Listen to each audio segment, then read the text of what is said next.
Je suis Willy Joly, l'un des deux associés avec Vincent Cellier de JVC Architecture.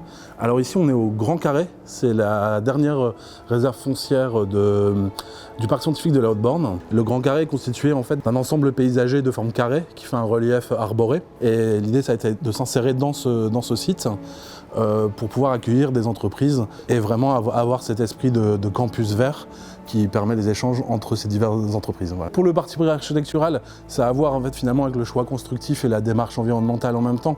C'est-à-dire qu'en fait, l'idée a été d'utiliser le moins de béton et d'infrastructures possible, de ne pas faire de déblais et de remblais trop importants, d'avoir l'automobile qui s'insère sous des pilotis. Et le deuxième, c'est d'avoir finalement des bâtiments qui soient uniquement de 2 étages, dans lesquels on puisse conserver les ouvertures maximum à la fois sur le paysage, mais aussi d'avoir des escaliers ouverts sur tous les espaces, le plus volumineux possible et le plus lumineux possible.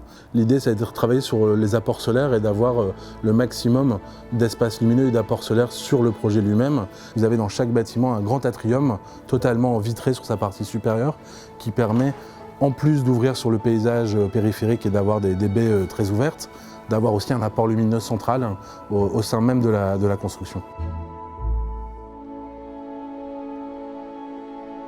Sur un projet de 15 000 m² comme celui-ci, je crois que ça doit représenter 2000 tonnes de carbone capté, ce qui nous permet d'avoir une démarche environnementale exemplaire sur ce projet-là, indépendamment de minimiser tout ce qui est travail d'infrastructure et de béton.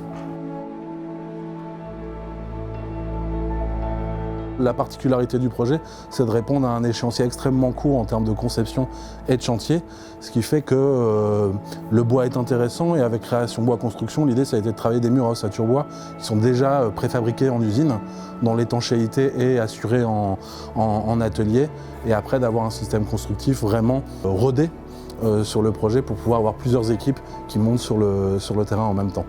Finalement, ce projet de campus vert est un peu l'aboutissement d'une dizaine d'années d'évolution sur les détails, les systèmes constructifs.